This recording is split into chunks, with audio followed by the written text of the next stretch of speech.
Salut, ça va? Ça va et toi? Ça va, merci. J'ai vu que tu es venu avec ta chemise NASA pour représenter. Exactement, exactement.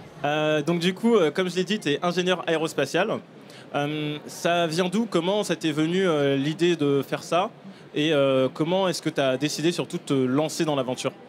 Alors moi, j'ai voulu me lancer dans le spatial, parce que ça arrivait depuis petit, donc depuis la primaire. C'est une chance, je pense, d'avoir une passion assez jeune. On avait fait une sortie scolaire, on était parti observer les étoiles. Moi je suis originaire de Seine-Saint-Denis, donc on a dû s'éloigner un peu pour éviter un peu tout ce qui est pollution lumineuse. Et c'est ce qui m'a aidé vraiment à voir un ciel assez fou. Donc quand on a observé la première fois Jupiter, ça m'a complètement, j'étais complètement fou quoi. Et je me suis dit que un jour j'ai envie de travailler dans le spatial. Et plus précisément à la NASA, quand j'ai regardé plein de documentaires sur le programme Apollo, la navette spatiale, ou encore le télescope spatial Hubble, plein de choses qui me passionnent encore aujourd'hui et qui m'ont donné envie d'un jour travailler à la NASA. Et comment tu t'es autorisé à rêver? Parce que quand on a grandi en Seine-Saint-Denis, j'ai grandi aussi en Seine-Saint-Denis, il y a certaines possibilités qui paraissent inaccessibles. Comment toi tu t'es dit, ça a l'air inaccessible, mais je vais quand même le faire, je vais quand même le tester? C'est vrai que quand on grandit en Seine-Saint-Denis, on n'a pas forcément accès à toutes les informations tout le temps aussi facilement. Aussi, on n'a pas forcément aussi de modèles proches sur qui nous fier. Moi, par exemple, je suis le premier ingénieur de ma famille.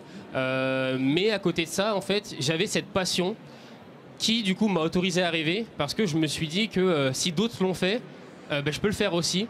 C'est pas inatteignable. Et si vraiment... En fait, j'ai tout misé sur mes capacités. Et donc, en fait, je me souviens de mes parents qui me disaient au final, mon fils, on n'a pas forcément beaucoup d'argent, donc on a l'école par contre. Ce qu'on a, c'est l'école. Et donc l'école, ça peut me permettre d'ouvrir des portes. Et c'est ce qui m'a aidé à ouvrir des portes qui peuvent parfois paraître fermées. Mais c'est un message aussi que je veux transmettre à plein de jeunes qui sont issus de banlieue, mais pas forcément que de banlieue, qu'il ne faut pas s'auto-limiter. Il ne faut pas se dire avant même d'avoir essayé que ça ne va pas être possible ou que c'est trop haut pour nous. Parce que je pense personnellement qu'il n'y a aucun rêve qui est trop grand. Et moi, c'est cette façon de penser qui m'a permis d'y arriver là aujourd'hui et d'avoir la chance de commencer ma carrière aux États-Unis. Moi, je t'ai découvert dans les médias. Tu as fait pas mal de médias ces dernières années. Et du coup, j'ai vu que tu voulais transmettre justement ce message. Concrètement, comment tu t'y prends pour transmettre ce message aux plus jeunes générations? Alors, je dirais que ma manière à moi d'entreprendre, c'est de passer dans les collèges, les lycées, les écoles primaires et parler aux jeunes.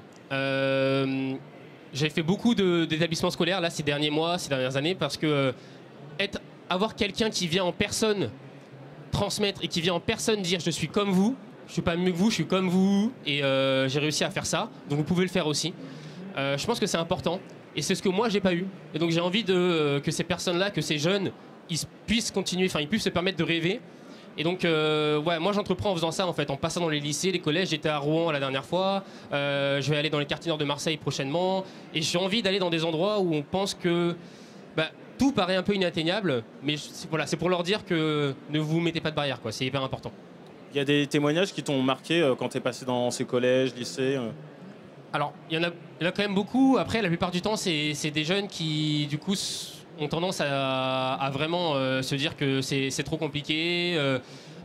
En fait, c'est aussi pour leur dire qu'il n'y a pas seulement le foot ou le rap. C'est très bien, mais il y a aussi autre chose. On peut aussi faire autre chose. Donc voilà, je vise un public aussi qui est quand même assez visé. Mais en l'occurrence, le message est universel. Et oui, en fait, la plupart, c'est des jeunes qui se disent que voilà, c'est quelque chose de trop inatteignable. Donc c'est vraiment ce message-là que je veux faire passer, quoi. Du coup, tu es passé de la Seine-Saint-Denis, d'un DUT à la NASA. C'est quoi les prochaines étapes pour toi?